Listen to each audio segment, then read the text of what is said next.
সাংবাদিক ইলিয়াস সে মাদ্রাসা শিক্ষা নিয়ে কিছু কটূক্তি করেছে। এখানে যারা তার সাথে বসেছে তারা মাদ্রাসার শিক্ষার এমন কোনো পণ্ডিত ব্যক্তি নয়। দুই একজন তাদের নামই আমি বলতে চাই না, যে এরা ডেবিট করার বা মিডিয়ার সামনে কথা বলার উপযুক্ত কোনো লোক না, উপযুক্ত কোনো আলেম না। তাদের সাথে কথা বলতে যে এসে মাদ্রাসা শিক্ষা ব্যবস্থাটাকে খুব ছোট চোখে হেয় চোখে কথা বলেছে, যেটা আমাদের হৃদয়ে লেগেছে। আমি ভালো করে বলতে চাই, শোনেন, একটা হলো জাগতিক শিক্ষা আর একটা হলো দ্বীনি শিক্ষা। আমরা পরিষ্কার বলি, এদেশে জাগতিক শিক্ষারও দরকার, দ্বীনি শিক্ষারও দরকার। স্কুল কলেজেরও প্রয়োজন, মাদ্রাসা শিক্ষারও প্রয়োজন। দুটোটা শিক্ষাই একটা জাতির জন্য প্রয়োজন। কারণ মাদ্রাসা থেকে হাফেজ, আলেম, মুহাদ্দিস তৈরি হয়, ডাক্তার, ইঞ্জিনিয়ার তৈরি হয় না। একটা দেশের জন্য মুফতি সাহেব যেমন দরকার, ডাক্তার, ইঞ্জিনিয়ারেরও দরকার। কলেজ, ইউনিভার্সিটি থেকে ডাক্তার, ইঞ্জিনিয়ার তৈরি হয়, কিন্তু একজন মুহাদ্দিস, মুফতি, হাফেজ কোরআন তৈরি হয় না। অতএব একটা দেশ আর জাতির জন্য দুটোটা শিক্ষারই প্রয়োজন। এবার আসুন আমরা একটু বিশ্লেষণ করি যে কোন শিক্ষাটার প্রয়োজন বেশি। যদি আমরা তুলনামূলক বিশ্লেষণ করি কোন শিক্ষাটার প্রয়োজন বেশি, তাহলে এক্ষেত্রে আমরা বলতে বাধ্য থাকব যে জাগতিক শিক্ষার চেয়েও দ্বীনি শিক্ষার প্রয়োজনটা হাজার হাজার গুণ বেশি। কেন? কারণ হলো জাগতিক শিক্ষায়, স্কুল, কলেজ, ভার্সিটি, এই শিক্ষায় একজন শিক্ষিত মানুষকে কিভাবে সম্পদ কামাই করতে হয়, কিভাবে উন্নতি লাভ করতে হয়, কিভাবে ইন্ডাস্ট্রির মালিক হতে হয়, সব শিখায়। কিন্তু মাদ্রাসা শিক্ষা, কোরআনের শিক্ষা একজন শিক্ষার্থীকে প্রকৃত মানুষ বানায়। ঠিক কিনা জোরে বলেন? ডাক্তার হইলেই মানুষ হয় না, প্রফেসর হইলেই মানুষ হয় না, ইঞ্জিনিয়ার হইলেই মানুষ হয় না। মানুষ হইতে গেলে তার সাথে কোরআনের সম্পর্ক থাকতে হয়, কোরআনের শিক্ষা তার ভিতরে থাকতে হয়। এটা আমি মৌলবীর কথা নয়, এটা আমার যদি কথা হতো তাহলে তুমি ইলিয়াস সেটাকে ডাস্টবিনে ফেলে দিতা।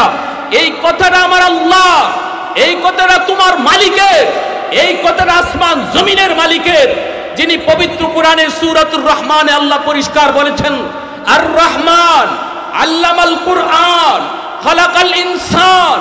আল্লাহ বলেন, জানো মানুষ কারে বলে? মানুষ তো তাকেই বলে।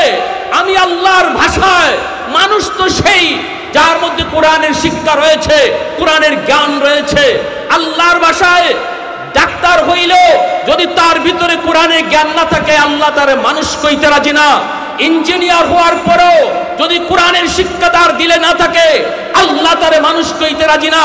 তোমার মতো সাংবাদিক, হাজারো সাংবাদিক পরিচয় দিতে পারবা, কিন্তু মাদ্রাসা শিক্ষার বিরুদ্ধে কথা বলে, কোরআনের শিক্ষার বিরোধিতা করে মানুষ হইতে পারবা না। এটা আমার কথা নয়, আল্লাহর কথা।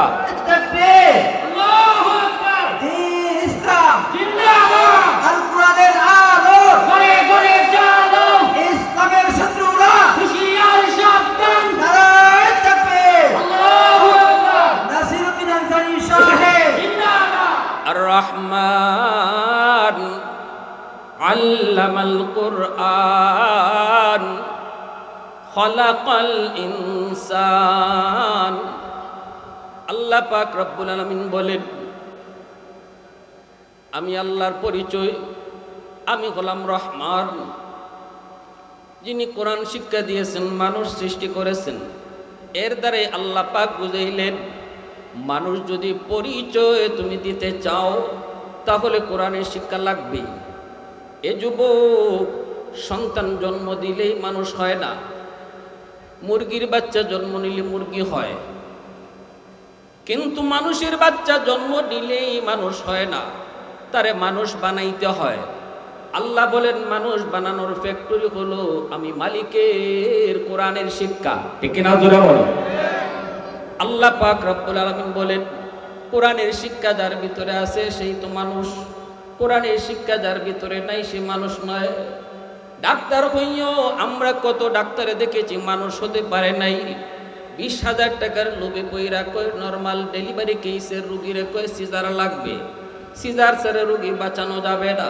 অথচ ডাক্তার ভালো করে জানে, রিপোর্ট তার ভিতরে এসেছে, রিপোর্ট তার হাতেও এসেছে, সিজার লাগবে না, বাচ্চার পজিশন বড় ভালো, এরপরে কই সিজার লাগবে কেন? কারণ ওই ডাক্তার শুধু ডাক্তার হয়েছে, মানুষ হতে পারে নাই, যে জন্য সে রোগীকে বলতেছে সিজার করো, তার আত্মীয়কে বলতেছে সিজার করো, নইলে বাচ্চা বাঁচানো যাবে না, মাকেও বাঁচানো যাবে না। মিথ্যা রিপোর্ট দিয়ে সিজার করলো। চিরদিনের জন্য আমার একজন সুস্থ মাকে যে ডাক্তার অসুস্থ বানায় দিল, বলুন আপনারা বলুন, ওই ডাক্তার ডাক্তার নাকি ডাকাইত? আওয়াজ দেয়া বলো, ডাক্তার না ডাকাইত? কেন এমন ডাকাতি? কেন এমন ডাকাতি? কেন? রোগীর অবস্থা কেমন কিছুই জানতে রাজি না। গেলে পরেই কই 10টা 20টা টেস্ট করে আসো, জমি বেচো আর গাই বেচো আর গরু বেচো, এটা বুঝি না, টেস্ট লাগবোই লাগবো। ওষুধ দিতেও পারে, দিলেও দিতে পারে, কিন্তু টেস্ট তার করণই লাগবো। ভালো করে জানে টেস্টের রিপোর্ট আসবে নরমাল, এরপরও ডাক্তারে কই টেস্ট করা লাগবো, কারণ হলো টেস্টের পার্সেন্টেজ ডাক্তারের আছে। আওয়াজ আসতে কেন জোরে বলেন। একজন মানুষ অসুস্থ হলে পরে বাবা সন্তানের জীবন বাঁচানোর জন্য, স্বামী তার স্ত্রীর জীবন বাঁচানোর জন্য, সুস্থ করার জন্য, বাবা সন্তানকে সুস্থ করানোর জন্য এই টেস্ট করাইতে যায়। যদি তার গরু বেচন লাগে গরু বেচে, জায়গা বেচন লাগে জায়গা বেচে, জমি ব্যস্ত হয়ে জমি বেচে, তুমি যা খুশি তা করো, ডাক্তারের কিছু আসে যায় না। তার দরকার হলো টেস্টের পার্সেন্টেজ। বলুন দেখি, এমন ডাক্তারকে ডাক্তার কইবেন নাকি ডাকাইত কইবেন? ডাকাত। ডাকাত। তুমি ডাক্তার হয়েছো, মানুষ হতে পারো নাই, কারণ হলো দিলের ভিতরে আল্লাহর ভয় নাই, তোমার মধ্যে কোরআনের শিক্ষা নাই। ডাক্তার হয়েছো কিন্তু কোরআন শিখো নাই, ডাক্তার হয়েছো কোরআনের শিক্ষা দিলের ভিতরে নাই। কোরআনের শিক্ষার মূলনীতি কি? কোরআনের শিক্ষার মূলনীতি হলো এ জীবন জীবন নয়, এ জীবন জীবন নয়, আসল জীবন হলো মরণের পরের জীবন। এই জীবনের প্রতিটা কাজের হিসাব আমার আল্লাহর দরবারে দিতে হবে। এই শিক্ষা, এই মূলনীতি হলো মাদ্রাসা শিক্ষার মূলনীতি। এজন্য একজন মাদ্রাসা শিক্ষার শিক্ষিত মানুষ সে মনে করে আমার দুনিয়ার কাজটাই কাজ না, আমার প্রতিটা কাজের হিসাব আমার আল্লাহর দরবারে দিতে হবে। যেই ডাক্তার এই জ্ঞান অর্জন করতো সে কখনো এমন ডাকাতি করতো না। ইঞ্জিনিয়ার হইছে, কিন্তু আমরা দেখি ইঞ্জিনিয়ার হইছে, কোরআন শিখে নাই, কোরআনের দ্বারে কাছে যায় নাই, কোরআনের বিদ্যা অর্জন করে নাই, এজন্য ইঞ্জিনিয়ার হইও সে মানুষ হতে পারে নাই। কালভার্ট বানাইতে যাইয়া রড না দিয়া বাঁশ ঢুকায়া দিছে, এমন রিপোর্ট আছে না নাই? আরো জোরে কোন আছে না নাই? মানুষ মরলো তো ইঞ্জিনিয়ার কি হইল? হে কয় আমার দরকার আছিল টাকা, আমি আমার টাকা পেয়ে গেছি, যথেষ্ট। মানুষ মরুক আর থাকুক। এবার বলুন, যে ইঞ্জিনিয়ার ব্রিজ বানাইতে গিয়া রড না দিয়া বাঁশ দেয়, আর মানুষ মরে, আর মানুষ কান্না করে, আর মানুষ জীবন দেয়, এই ইঞ্জিনিয়ারকেও আপনারা মানুষ কইবেন? আওয়াজ দিয়ে বলেন। আর রহমান আল্লামাল কুরআন খলাকাল ইনসান।